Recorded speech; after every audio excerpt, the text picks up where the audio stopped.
이사야서 63장으로 1절부터 7절까지 이 계시의 말씀을 한 절씩 나누어서 교독하시고 마지막 절 합독하실 때 살아계신 하나님의 음성을 들을 수 있기를 원합니다. 이사야 63장 1절 말씀입니다. 에돔에서 오는 이 누구며 붉은 옷을 입고 보스라에서 오는 이 누구냐? 그의 화려한 의복 큰 능력으로 걷는 이가 누구냐? 그는 나이니 공의를 말하는 이요 구원하는 능력을 가진 이니라. 어찌하여 내 의복이 붉으며 내 옷이 포도즙 틀을 밟는 자 같으냐? 만민 가운데 나와 함께한 자가 없이 내가 홀로 포도즙 틀을 밟았는데 내가 노함으로 말미암아 무리를 밟았고 분함으로 말미암아 짓밟았으므로 그들의 선열이 내 옷에 튀어 내 의복을 다 더럽혔음이니 이는 내 원수 갚는 날이 내 마음에 있고 내가 구속할 해가 왔으나 내가 본즉 도와주는 자가 없고 붙들어주는 자가 없으므로 이상히 여겨 내 팔이 나를 구원하며 내 본이 나를 붙들었음이라. 내가 노함으로 말미암아 만민을 밟았으니 내가 분함으로 말미암아 그들을 치러 그들의 선을 땅에 쏟아지게 하였느니라. 다 같이요. 내가 여호와께서 우리에게 베푸신 모든 자비와 그의 찬송을 말하며 그의 사랑을 따라 그의 많은 자비를 따라 이스라엘 집에 베푸신 큰 은총을 말하리라.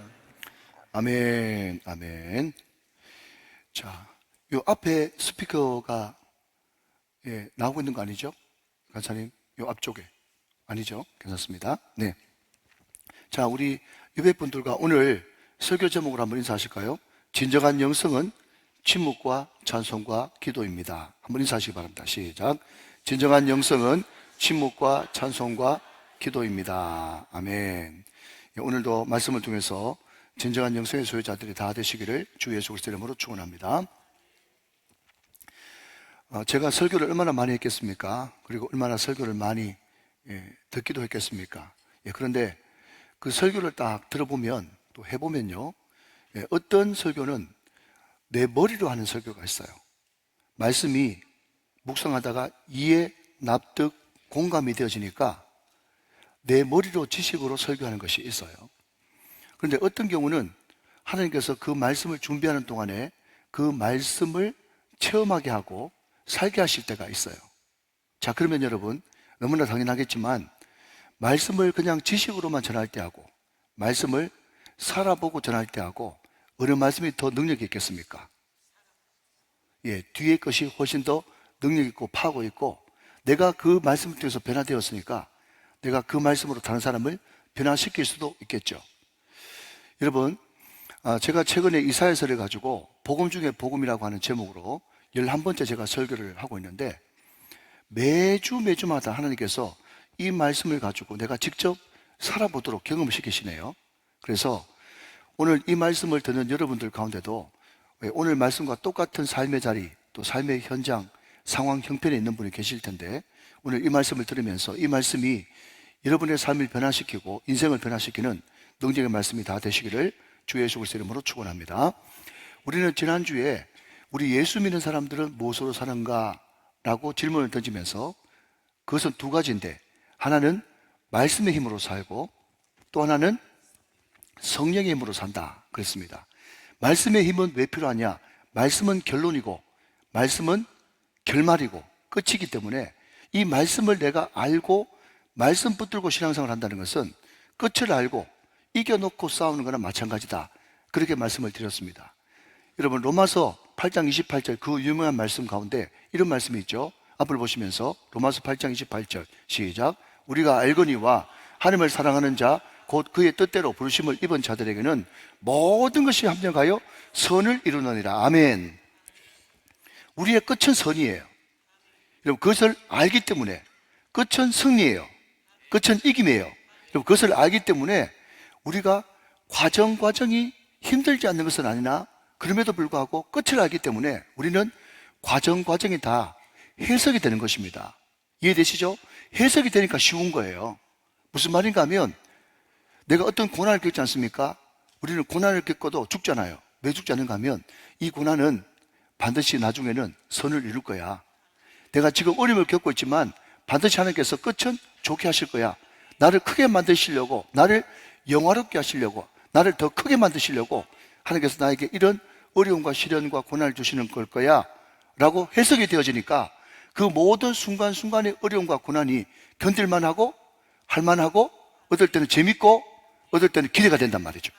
여러분, 우리가 자학적 환자는 아니지만 여러분, 저 같은 경우만 해도 위기를 만났을 때, 어려움을 만났을 때 하나님께서 또 어떻게 이것을 엎어치게 해가지고 나를 더 좋게 만드시고 나를 더 외롭게 만드실까 기대가 된단 말이죠. 여러분, 이 모든 것들이 해석된다는 것은 굉장히 큰 파워입니다. 그런데 여러분, 그런 사람들 많이 봤지 않습니까? 어떤 사람이 고난을 겪어요. 그런데 그 자기가 겪는 고난보다 더 어려운 것은요, 해석이 안 되기 때문에 시쳇말로 미치고 팔딱 뛸 지경이라는 겁니다. 무슨 말인지 이해되시죠? 내가 왜 이런 고난을 겪어야 되지? 나는 잘못한 것이 아무것도 없는데 나한테 왜 이런 일이 생기지? 왜 저놈한테 안 생기고 나한테 이런 일이 생기는 것이지? 이게 해석이 안 되니까 너무너무 고통스럽고 어려운 하루하루를 보내고 있단 말이죠.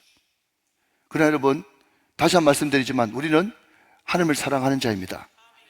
하나님을 사랑하는 자는 그 뜻대로 부르심을 입은 자들에게는 모든 것이 합력하여, 여기 모든 것에 뭐가 들어갑니까?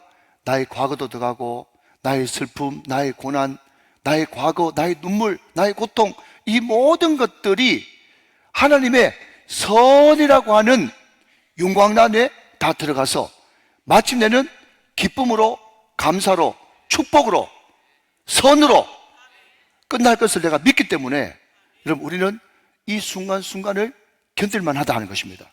그러나 그럼에도 불구하고 다 해석되고 알지만 그럼에도 불구하고 현실은 만만치 않고 어렵죠. 그렇기 때문에 그 과정을 누구와 함께, 과정의 영이시고 시작의 영이시고 마침의 영이신 성령과 함께 동행하면서 그분께 묻고 듣고 순종하면서 그 과정을 어렵지만 성령과 함께 통과하면서 승리를 향해, 소원의 항구를 향해 나가고 있다는 것입니다. 오늘 저와 여러분들에게 이 말씀의 힘, 이 성령의 힘이 여러분 가운데 능력으로 작용되시기를 주 예수 그리스도의 이름으로 축원합니다. 자, 여러분, 오늘 본문 1절을 열어보면 거기에 에돔이라고 하는 익숙한, 또 처음 듣는 분들은 익숙하지 않은 그런 이름이 등장합니다. 자, 여러분, 1절 말씀 제가 한번 읽어보겠습니다. 에돔에서 오는 이 누구며 붉은 옷을 입고 보스라에서 오는 이 누구냐? 그의 화려한 의복, 큰 능력으로 걷는 이가 누구냐? 그런 나이니 공의를 말하는 이요 구원하는 능력을 가진 이니라 그랬습니다. 자, 여러분, 제가 이사야 61장부터 쭉 강의하기를 이사야 61장 이후에 등장하는 1인칭 나 혹은 내는 이사야서를 쓴 이사야를 가리키는 말이 아니고 장차 오실 메시아 그리스도 예수를 가리키는 말이다, 그렇게 말씀을 드렸습니다. 자, 여러분, 오늘 63장 1절 말씀에도 나가 등장하네요. 그는 나이니, 좀 떼어주시면, 그는 나이니. 자, 내가 누구냐 하면요, 공의를 말하는 이고 또 구원의 능력을 가진 이라고 자기를 소개합니다. 자기가 누군데요? 예수님이 누구라고요? 나는 공의의 하나님이요, 나는 구원의 하나님이다, 이렇게 말하고 있다는 거죠. 자, 이제 됐습니다. 들어보시고요. 자, 여러분, 우리가 믿는 대상은 예수님인데 예수님, 그분은 누구신가? 예수님은 사랑의 하나님 맞습니까? 맞습니다. 구원의 하나님 맞습니까? 맞아요. 그런데 사랑의 하나님, 구원의 하나님만으로 끝나는 게 아니라 그분은 또 어떤 하나님인가 하면요, 공의를 가지신 공의의 하나님, 심판의 하나님이십니다. 그러니까 이 두 가지가 항상 동전의 양면처럼 있는 거죠. 자, 여러분, 잘 들어보십시오. 8월 15일 그날을 우리는 기억합니다. 그날이 무슨 날이죠? 일제강점기 36년으로부터 해방된 해방의 날이고 구원의 날입니다. 그렇죠? 또 반면에 동전의 양면처럼 일본 입장에서는 뭐죠? 패전의 날이고 심판의 날이 8월 15일인 거예요. 그러니까 하나님은 항상 여러분 양면을 같이 가지고 계신 분입니다. 어떤 분이요? 하나님은 사랑의 하나님이시고 공의의 하나님이시고, 하나님은 구원의 하나님이시자 심판의 하나님이시다. 여러분, 이것을 우리가 균형 있게 조화롭게 잘 믿는 것을 우리는 하나님을 경외한 자라고 그렇게 이야기하고 있다는 거죠. 자, 그런데 심판해 주시며 구원자이신 그분, 공의의 하나님이면서 구원의 하나님이신 그분이 지금 어떤 옷을 입고 있는가 하면 1절 다시 한번 띄워주시면 붉은 옷을 입고 있다는 거죠. 붉은 옷을 입어요. 근데 여러분, 이상합니다. 왜냐하면요, 요한계시록 19장 8절 말씀에 보시면 우리 주님이 입고 있고 또한 주님을 믿는 사람들이 입고 있는 옷이 붉은 옷이 아니라 흰옷 세마포이기 때문에 그렇습니다. 자, 여러분, 빨간 글씨로 된 것만 같이 한번 읽어볼까요? 시작. 빛나고 깨끗한 세마포 옷을 입도록 허락하셨으니 그랬습니다. 빛나고 깨끗한 세마포 옷을 누가? 우리 주님이 먼저 입으셨기에 그 주님을 따르고 믿는 그 제자들과 성도들에게 장차 천국에서 빛나고 깨끗한 흰옷 세마포를 우리에게 입혀주시는 거예요. 자, 그런데 여러분, 그 원래 흰옷 입으신 그 주님인데 왜 오늘 이사야 63장 1절 말씀에는 붉은 옷이 돼버렸냐? 이게 무슨 뜻이냐? 자, 여러분, 최소한 이사야서에서는요, 붉다라고 하는 그 붉은색이 죄를 상징하는 색입니다. 그 근거 어디 있냐고요? 이사야 1장 18절 말씀 같이 한번 보실까요? 이사야 1장 18절. 자, 유명한 말씀이기 때문에 같이 한번 읽어보도록 하겠습니다. 시작. 여호와께서 말씀하시되 오라 우리가 서로 변론하자. 너희 죄가 주홍 같을지라도 눈과 같이 휘어질 것이요 진홍같이 붉을지라도 양털같이 희게 되리라 그랬어요. 자, 여러분, 여기에 등장하는 주홍, 진홍 다 붉은색이죠. 자, 여러분, 진홍 또 주홍, 이것이 이사야서에서는 무슨 색깔이라고요? 죄의 색깔이란 말이죠. 여러분, 그렇기 때문에 인류의 모든 죄, 가깝게는 저의 죄, 여러분의 죄를 덮어서신 예수님이 마지막 여러분 로마 병정에 의해서 입혀졌던 옷이 뭡니까? 홍포예요. 홍포. 자색 옷이란 말이죠. 네가 유대인의 왕이냐 하면서 붉은 옷을 입혔거든요. 그게 무슨 뜻입니까? 인류의 죄, 우리의 죄를 구세주 되시는 그분이 다 죄를 짊어지고 십자가에 못 박혔다는 것을 상징하는 색이 붉은 옷, 자색 옷이라는 거예요. 이해가 되시면 아멘. 자, 그런데 여러분, 원래 우리 예수님이 흰 옷을 입으셨는데 에돔의 죄를 심판하시고 에돔의 죄를 대신 뒤집어 쓰시는 바람에 그 흰 옷이 붉은 선혈, 그 피가 튀어가지고 붉은 옷으로 여러분 흉측하게 바뀌어버렸다 하는 것입니다. 자, 여러분 3절 말씀 보겠습니다. 자, 중반절부터 자, 파란색으로 된 거 같이 한번 읽어보도록 그렇게 하시죠. 시작. 내가 노함으로 말미암아 무리를 밟았고 분함으로 말미암아 짓밟았으므로 그들의 선혈이 피가 내 옷에 튀어 내 의복을 다 더럽혔다. 그렇게 이야기하고 있단 말이죠. 자, 여러분 여기까지 따라오셨습니까? 따라오셨죠? 우리 예수님은 메시아는 원래 흰 옷을 입어야 되는데 붉은 옷을 입었다. 왜 붉은 옷이냐? 에돔을 짓밟아버리고 심판하는 바람에 그 에돔 사람이 흘린 그 선혈, 그 피가 온 옷에 다 튀어가지고 내 옷이, 이 흰 옷이 더럽혀져 버렸다. 그렇게 말씀하고 있다는 거예요. 자, 그러면 여러분 어렵지 않습니다. 자, 그러면 다음 섹션 넘어가서 그러면 우리 주님께서 왜 에돔을 그렇게 심판하셔야만 하는가? 왜 그 에돔 족속은 우리 예수님에 의해서 멸망당하고 짓밟힘을 당했는가? 그것이 궁금하죠? 궁금한 순서대로. 그죠? 자, 여러분, 선지서 가운데 유일하게 에돔 족속에 대해서 예언한 선지자가 오바댜라고 하는 선지자입니다. 근데 그 오바댜 1장 3절 말씀에 보면 이 에돔에 대해서, 에돔이 심판받을 수밖에 없는 이유에 대해서 이렇게 설명하고 있어요. 자, 여러분, 오바댜 1장 3절 말씀 보겠습니다. 너의 마음의 교만이, 뭐라고요? 너의 마음의 교만이 너를 속였도다. 그 다음 보십시오. 바위 틈에 거주하며 높은 곳에 사는 자여. 에돔 사람들이 지금 바위 틈에 살고 높은 곳에 산다는 거예요. 그렇기 때문에 내가 마음에 이르기를 누가 능히 나를 땅에 끌어내리겠느냐 하니, 이것 때문에 오바댜 선지자는 에돔이 망할 수밖에 없었다고 말씀하고 있다는 거예요. 자, 여러분, 교만입니다. 교만. 자, 다시 한 번 더 쿵짝해 봅시다. 우리는 지난주에 여러분 데살로니가 5장 18절 말씀을 통해서 쉬지 말라라고 하는 말이 신약으로 넘어오니까 기도다 하면서 쉬지 말고, 예, 쉬지 말고 기도하라. 그러니까 쉬지 말고는 기도와 연관되어 있어요. 자, 교만이 뭐죠? 교만은 여러 가지로 말씀을 합니다만은 패망의 선봉이요 넘어짐의 앞잡이니라. 하나님은 교만한 자를 대적하시고 겸손한 자에게 은혜를 주신다 라고 하면서 교만이 성경에 등장하는 모든 죄의 뿌리가 된다고, 교만이 죄의 원흉이 된다고, 교만을 철저하게 여러분 차단시키고 건절하는 모습을 성경 여러 곳에서 보게 된다는 거죠. 여러분, 이 사람들은 굉장히 교만했어요.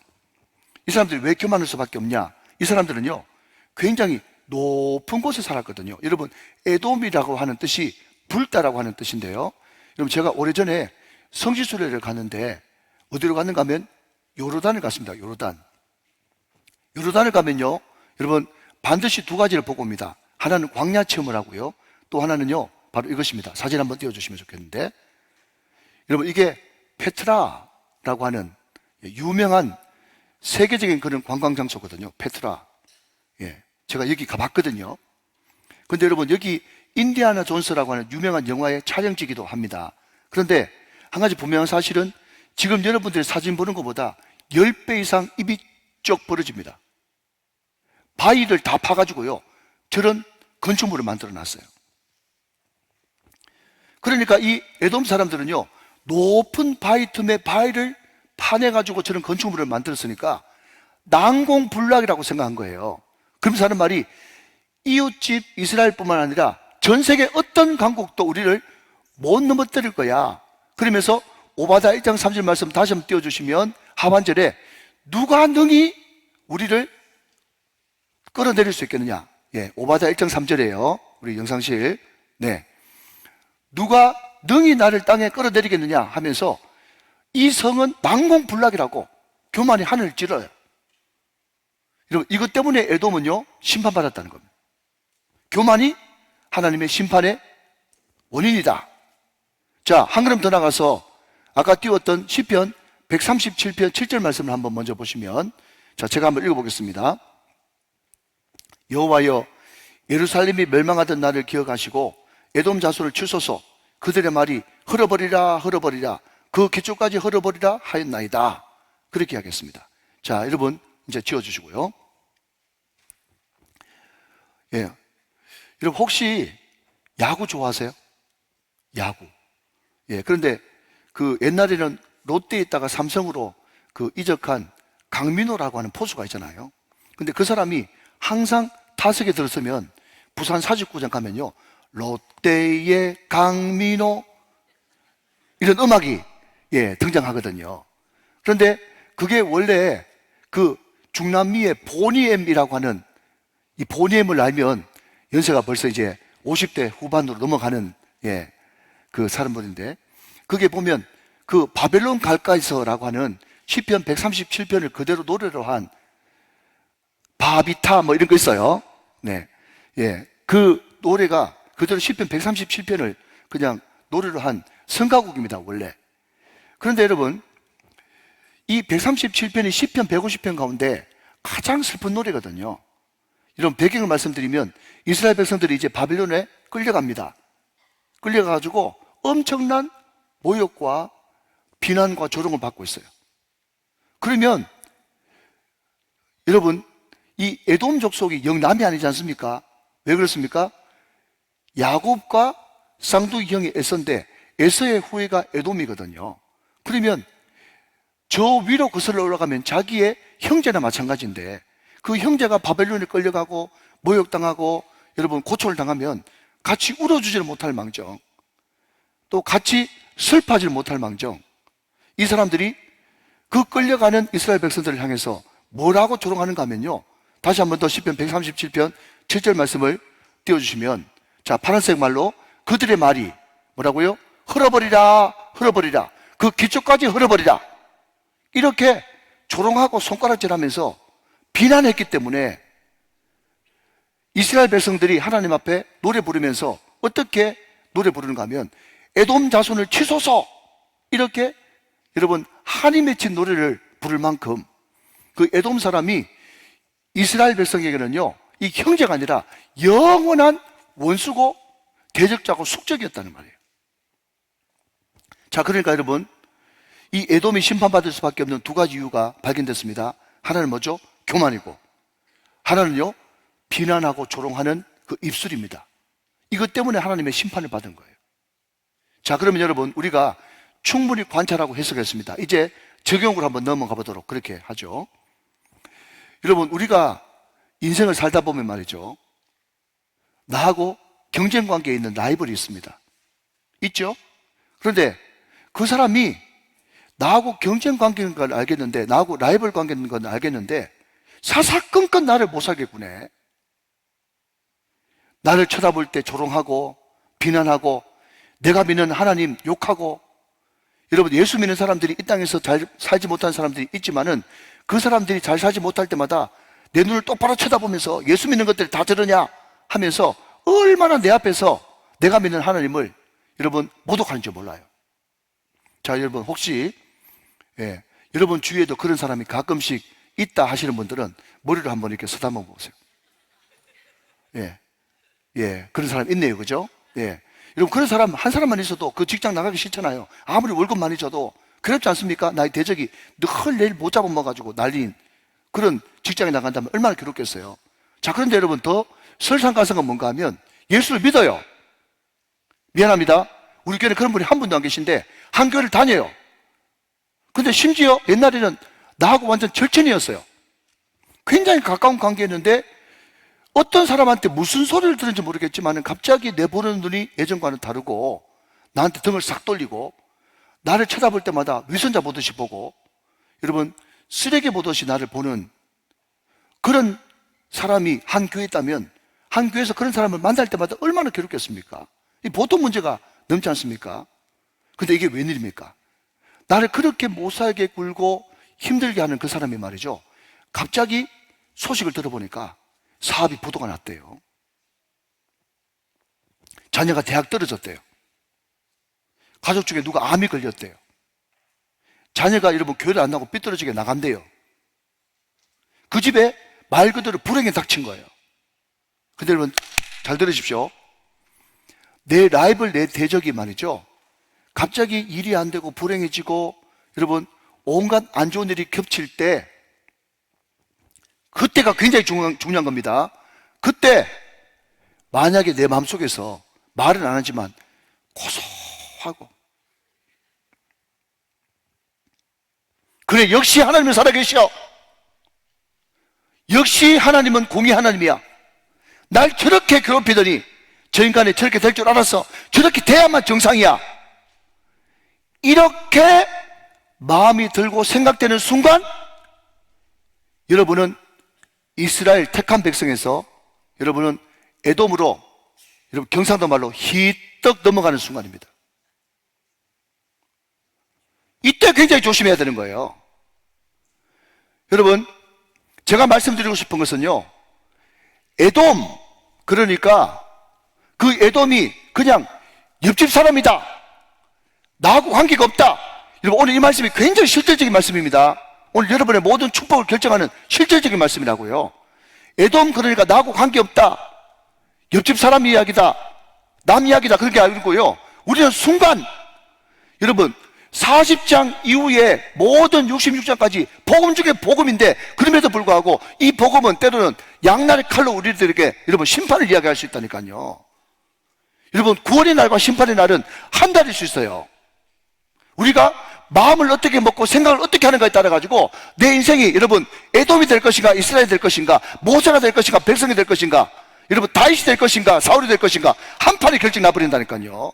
다시 한번 잘 들으십시오. 나를 대적하고 나를 괴롭히는 그 인간, 나를 쓰레기 취급하고 나를 멸시천대했던 그 인간 가운데 여러분 안 좋은 일이 생기고 불행에 닥쳤을 때 고소하다,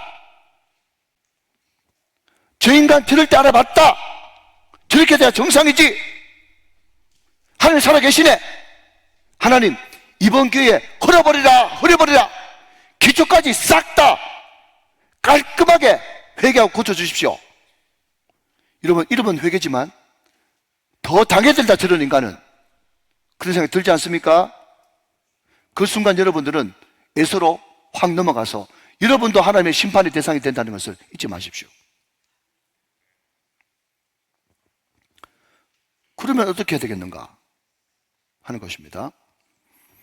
여러분, 그러면 어떻게 할 것인가 라고 물으신다면 똑같은 케이스에 있었던 한 인물을 여러분에게 소개하죠. 그 사람 바로 요셉이라고 하는 사람입니다. 형들이 여러분 요셉의 정체를 알고 벌벌 떨 때 여러분, 인간적으로 생각하면 얼마나 고소하겠어요.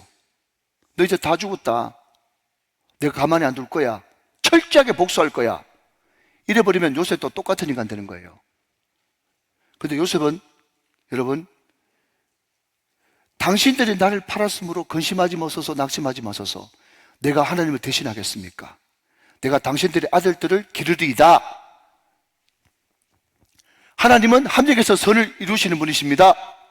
하나님이 우리 가족들을 먼저 살리고 우리 민족을 먼저 새롭게 하기 위해서 나를 먼저 앞서 당신들 앞서 이렇게 보내신 것입니다. 하나님이 하신 것입니다. 그렇게 이야기했거든요. 여러분, 구원은 뭐냐? 나도 구원받고 남도 구원시키는 것이 진정한 구원이요. 내가 가진 힘을 가지고 내 복수하는 데 사용하는 것이 아니라 남을 도와주고 남을 살리는데 사용할 줄 아는 사람이 의인이고 이스라엘 백성이고 축복의 사람인 줄로 믿으시길 바랍니다. 요셉이 훌륭한 것은요, 자기만 구원받는 것이 아니라 남들도 구원했습니다. 자기 돈을 가지고 자기 힘을 가지고 남을 살리는데 사용할 줄 알았던 사람이기 때문에 축복의 통로가 된 것입니다. 자, 여러분 잘 들으십시오. 중요한 두 번째 나갑니다.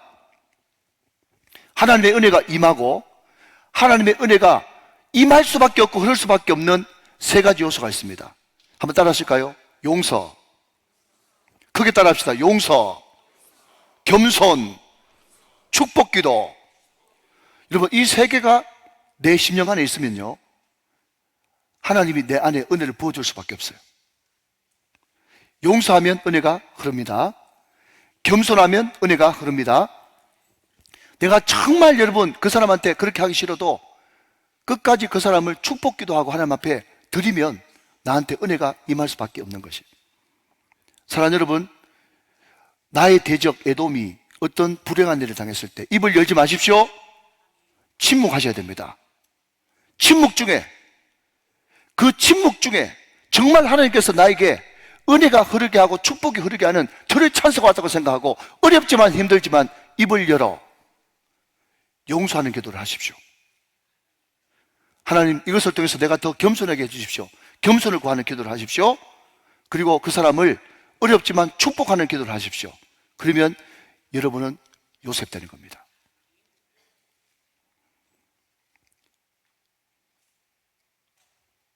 아, 깊도다 하나님의 풍요로움이요. 여러분, 20세기 최고의 영성가 프란시스 세퍼가 이런 이야기를 했어요. 들어보시죠. 제가 성경처럼 사랑하는 말입니다. 진정한 영성은 인내와 침묵이다.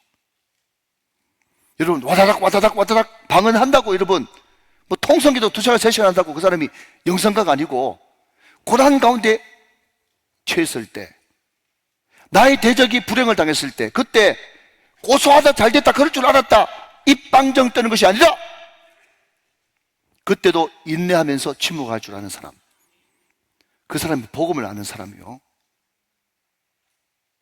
그게 진정한 영성이라는 것입니다. 믿으시면 아멘. 자, 한 걸음 더 나가서 우리 믿는 사람들이 어떤 태도를 취할 것인가. 두 번째는요, 찬송입니다. 찬송. 그래서 진정한 영성은 침묵과 찬송, 결론부터 말씀드리면 기도, 이 세 가지가 진정한 영성이다. 그렇게 말씀을 드렸어요. 7절 말씀, 7절 말씀 같이 한번 보겠습니다. 시작. 내가 여호와께서 우리에게 베푸신 모든 자비와 그의 찬송을 말하며 그의 사랑을 따라 그의 많은 자비를 따라 이스라엘 집에 베푸신 큰 은총을 말하리라. 자, 여러분 저를 한번 보십시오. 어떤 사람이 질문을 했답니다. 또 다른 사람에게. 당신은 슬플 때 뭘 하십니까? 물었더니 이 사람이 두 가지를 이야기하는 거예요. 하나는 나는 슬플 때 사람을 만납니다. 사람 만나서 뭐 하는데요? 물었더니 그 사람을 만나가지고 맛있는 거 먹으러 갑니다. 그렇게 슬픔을 극복하고 스트레스를 푼대요. 뭘 하면서? 좋은 사람 만나고 맛있는 음식 먹으면서 스트레스를 풀고 슬픔을 그냥 넘긴다는 거예요. 또 똑같은 사람한테 물었습니다. 당신은 기쁠 때 뭐 합니까? 물었더니 난 기쁠 때 사람 만난대. 자, 이제 여러분이 대답해 보세요. 사람 만나서 뭐 하는데요? 시작. 듣고 계시나? 네. 사람 만나서 뭐 하는데요? 맛있는 거 먹으러 간다는 거예요. 그러니까 여러분, 제가 말을 어렵게 했지만 한마디로 말하면 이 사람은요, 슬플 때나 기쁠 때나 오직 인생의 낙이 사람 만나고 맛있는 거 먹으러 가는 거, 이게 끝이에요. 자, 그러면 여러분, 이것을 우리한테 한번 끌어다 붙여보겠습니다. 우리가 슬플 때 뭘 해야 됩니까? 우리가 기쁠 때 뭐 해야 됩니까? 우리 평상시에 우리가 뭘 해야 됩니까? 우리가 기쁠 때 슬플 때 우리도 보통 사람처럼 세상 사람들과 똑같이 여러분 사람 만나서 맛있는 거 먹으면서 여러분 가십하고 다른 사람 욕하고 비난하고 그런 부정적인 행동을 해야 되겠습니까? 물론 사람 만나고 이런 맛있는 음식 먹으러도 가끔씩 가야 됩니다. 그러나 여러분, 오늘 최소한 이사야서에서 말씀에 의하면 우리가 슬플 때 기쁠 때 평상시에 우리 믿는 사람이 해야 되는 행동이 뭐냐라고 물으신다면요, 우리는 슬플 때도 찬송해야 되고 기쁠 때도 찬송해야 된다는 것입니다. 여러분, 우리가 찬송 그러면 제일 먼저 생각하는 인물이 다윗 아니겠어요? 다윗은요 슬플 때도 찬송했습니다. 시편에. 그것을 여러분 이름하여서 비탄시 내지는 통탄시라고 이야기합니다. 다윗은 기쁠 때 물론 찬양했습니다. 그것을 우리는 찬송시 혹은 송축시라고 이야기합니다. 심지어 자기 원수 같은 사울이 죽었을 때도 말이죠, 다윗은 고소하다, 내 모든 젊은 날의 고생이 이 채증이 한꺼번에 쑥 내려가는 것 같구나, 이렇게 여러분 고소하다고 생각 안 하고 다윗은 사울이 죽었을 때도 여러분 애가를 만들어 가지고 여러분 슬픈 노래를 하나님 앞에 올려드리면서 애통하는 마음을 금치 못했습니다. 그러니까 여러분, 다윗이 영생의 사람이라고 하는 것은, 다윗은 상대방이 자기의 대적이 여러분 잘못됐을 때도 고소하다고 이야기하지 않고 침묵하면서 찬송을 불렀기 때문에 그 사람은 영생의 사람이 될 수 있었던 거예요. 자, 여러분 한 걸음 더 나가서 여러분 오늘 본문 10절 말씀 한번 보시겠습니까? 10절 말씀을 한번 띄워주시면, 그게 보니까 끝에 친히 그들을 치셨더니 거기에 밑줄 한번 그어보시고요. 여러분, 이 치셨다라고 하는 이 단어가 히브리 말로 라함이라고 하는 단어인데, 이 라함이 어디서 나왔는가 하면 레헴에서 라함이 나왔어요. 자, 여러분 베들레헴 들어보셨습니까? 여보세요? 자, 우리 초등부 친구들, 유년부 친구들, 자, 여기서 선물이 또 나와야 되겠네. 네, 선물이 또 나왔어요. 자, 우리 유년부 초등부 우리 담당자께서는 예배 잘 드리는 친구에게 선물 하나씩 꼭 주시기 바랍니다. 자, 치셨다라고 하는 이 단어가 라함인데, 라함이 레헴에서 라함이 나왔어요.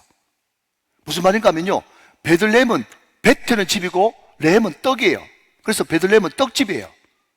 그러니까 여러분, 여기서 치셨다고 하는 이것이 말이죠, 아빠 엄마가 자녀들한테 죽으라고 막 때리는, 죄송합니다, 패 죽이는 그런 침이 아니고, 우리 교회가 꿈을 먹고 살지요, 꿈먹살 할 때 항상 단골 레파토리로 하는 게 뭡니까? 밀가루 반죽을 해가지고, 그죠? 그냥 매질을 하지 않습니까? 그 뭐라 그럽니까? 그를 떡매를 가지고 있죠. 치지 않습니까? 많이 치면 칠수록 여러분 그 인절미가 굉장히 찰지게 되지 않습니까? 그때 치는 거, 떡매질, 그게 바로 여기에 라함이라고 하는 치셨음에라고 하는 단어입니다. 그러니까 이것은 여러분 혼내려고 죽이려고 치는 것이 아니라 맛있는 송편을 빚으려고, 아름다운 그릇을 만들려고 치는 것, 이게 치셨음에라고 하는 뜻입니다. 하나님이 사랑하셔서 사랑의 매를 치시는 줄로 믿습니다. 그렇기 때문에 그 치심을 인하여서 하나님을 찬송해야 된다는 거예요. 자, 한 걸음 더 나가서 14절 말씀 보시면 그게 또 골짜기라고 하는 단어가 나옵니다. 골짜기. 근데 이 골짜기를 여러분 현지 사람들은 와디라고 불러요. 와디가 뭔가 하면요, 우기 때는 물이 내려가는 골짜기, 건기 때는 마른 골짜기. 근데 그 골짜기가 어떤 골짜기인가 하면요, 물이 흘러가는 곳이기 때문에 지름길, 빠른 길, 이런 뜻이에요. 그러니까 우리가 하나님을 왜 찬양해야 되느냐, 하나님께서 내 인생 인도하시면 다른 사람들이 10년 걸릴 거 나는 1년 만에, 다른 사람들이 80년 돼도 못 이루는 거 여러분 8년 만에 이루는 그런 역사가 일어난다는 거예요. 여러분 짧게 간증할까요?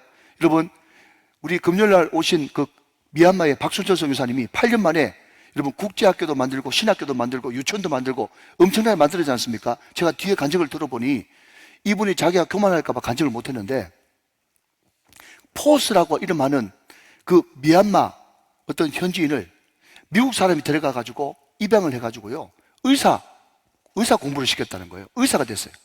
그래서 이 사람, 이 포스라고 하는 사람이요 60년 전, 지금부터 60년 전에 미국으로 가가지고 미국 의사가 돼가지고 미얀마 미국인이 됐어요. 그래서 의사 병원을 차려가지고 돈을 많이 벌었어요. 근데 그 번 돈을 가지고 다 고국으로 보내가지고 여러분 양곤이라고 하는 것이 우리로 말하면 서울인데 거기에 제일 중앙에 양곤 땅이요 서울 땅과 별로 차이 나지 않는답니다. 양곤 시내에 가장 바깥에 있는 땅이 한 평에 1,000만 할 정도로, 그러니까 우리로 말하자면 양곤 시내의 한복판의 땅은 평당 1억이 넘을 정도로 엄청난 비싼 땅이에요. 근데 그 땅을 오래전에 여러분 12,000평을 사놨어. 근데 그 12,000평 땅을 자기의 동생의 딸 조카한테 준 거예요. 예수를 잘 믿어요, 여러분. 미얀마가 불교 국가인데. 그리고 양곤 외곽에 40만 평의 농지를 사가지고 그 12,000평에 드는 돈을 다 농사 지어가지고 충당하도록 여러분 이 포스라고 하는 의사가 다 그렇게 준비를 해놨는데 이 조카, 이 포스의 조카, 이 미얀마 현지는 이 땅을 맡아가지고 선교와 교육 목적에 쓸 이 땅을 잘 활용할 수 있는 선교사를 찾고 있었고 우리 박순철 선교사는 하나님 신학교도 하고 대안학교도 하고 또 고아원도 하시고 유치원도 할 수 있는 그 땅을 하나님 얻을 수 있도록 기도했는데 말이죠. 두 사람이 딱 만나가지고 그 조카 되는 사람이 목사님이 선교사님이 미얀마를 떠날 때까지 그 땅을 무상으로 쓰라고 양곤 제일 시내 우리를 말하면 강남 한복판에 그 12,000평 땅을 무상으로 주는 역사가 벌어졌더라고요. 그러니까 거기서 신학교도 하고 여러분 유치원도 하고 할 수 있는 모든 것을 마음껏 다 하는 거예요. 그러니까 많은 사람들이 내가 알고 있는 지식으로는 미얀마라고 하는 땅에서 정말 여러분 유치원 하나 하기도 뭘 하나 세우기도 힘들다고 그러는데 8년 만에 어떻게 저렇게 어마어마한 일을 해냈는가 궁금하셨죠? 궁금하면 500원. 그 이유가 뭔가 하면요 하나님께서 그런 기가 막힌 사람들을 붙여주셔가지고 80년 돼도 못 이룰 일을 8년 만에 이룰 수 있도록 지름길을 주시고 빠른 길을 주신 이 하나님을 찬송할지어다. 하나님 그런 분이란 말이죠. 사랑하는 여러분, 그 외에도 수백 가지 수천 가지 찬송할 이유가 있겠지만 우리가 당연히 주님 앞에 드려야 될 것은 주신 은총과 은혜를 인하여 그가 우리에게 베풀어 주신 자비와 사랑을 인하여서 우리는 계속해서 찬송해야 될 줄로 믿습니다. 자, 마지막으로 우리 믿는 사람은 수시로 기도해야 됩니다. 우리가 기도해야 될 이유, 첫 번째는 그분은 우리 아버지시고 두 번째는 그분은 우리의 주님이시기 때문에 그렇다 하는 것입니다. 자, 여러분 16절 말씀, 자 앞부분만 빨간색으로 된 것, 예, 그만 한번 읽으시기 바랍니다. 앞부분 주는까지 시작. 주는 우리의 아버지시라. 그분은 우리의 아버지시기 때문에 우리는 기도할 수 있는 거예요. 어떤 기도라도. 자, 여기서 잠깐 목사님 이런 것도 기도해도 됩니까? 이런 것까지 기도해도 됩니까? 라고 물으신다면 해도 됩니다. 여러분이 무슨 기도를 하려고 하는지 모르겠지만 해도 됩니다. 왜 그런지 아십니까? 그분은 아저씨가 아니라 우리 아버지시거든요.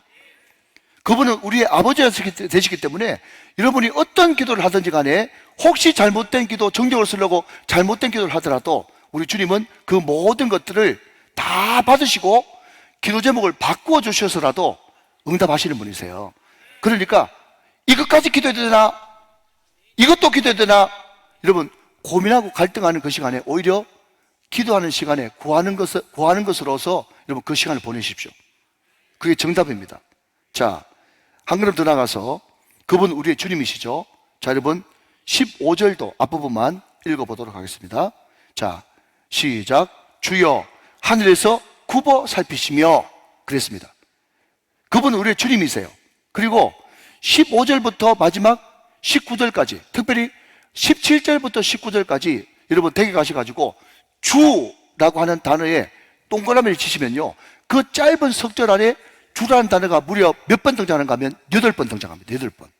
계속 주시오니 주오니 주오니 계속 우리 주님은 주님이시라고 계속해서 고백하고 있단 말이죠. 여러분, 이제 말씀을 맺으려고 합니다. 우리가 굳이 길게 기도하지 않아도 우리는 짧게 외마디 기도라고 할까요? 한마디 기도라고 할까요? 짧지만 강렬하게 그분은 지금 내 안에 계셔서 나와 동행하고 계시고 나와 동거하고 계시기 때문에 내 안에 계신 그 주님 앞에 끊임없이 아버지 이름을 부르면서 주님의 이름을 부르십시오. 그리고 절대로 여러분 화난다고 해가지고 여러분 성질대로 다 뱉지 마시고 내 안에 계신 성령님께 계속해서 물어보면서 하나님, 이럴 때는 어떻게 됩니까? 이럴 때는 어떻게 하면 좋겠습니까? 계속해서 물어보고 그분과 동행하기 시작할 때 하나님은 우리의 화를 가라앉히시고 부정적인 생각을 내려놓게 하시고 우리의 더러운 생각도 회개케 하시고 우리를 가장 선하고 아름다운 길로 소원의 항구로 인도해 주실 줄로 믿습니다. 우리가 우리 안에 계신 그 주님 앞에 끊임없이 주님을 부르고 아버지를 부를 때 여러분 사도행전 2장 21절에 약속한 것처럼 로마서 10장 13절에 동일하게 약속하신 것처럼 자, 앞을 보시면서 읽고 마치도록 하겠습니다. 시작. 누구든지 주의 이름을 부르는 자는 구원을 받으리라. 아멘. 누구든지 주의 이름을 부르는 자는 구원을 받아요. 여러분 안에 계신 우리의 주님, 하나님의 영, 예수의 영, 성령 앞에 계속해서 주의 이름을 부르시고 아버지의 이름을 부르면서 항상 어떤 대적이 잘못되는 것을 봤을 때 침묵하십시오. 침묵하시면서 용서를 구하는 기도, 겸손을 구하는 기도, 축복의 기도를 드리십시오. 한 걸음 더 나가서 찬송하십시오. 때를 어떤지 못 어떤지 15분에 한 번씩 주님을 생각하고 주님의 이름을 부르십시오. 이것이 우리 믿는 자의 태도고 승리의 비결인 것입니다. 할렐루야!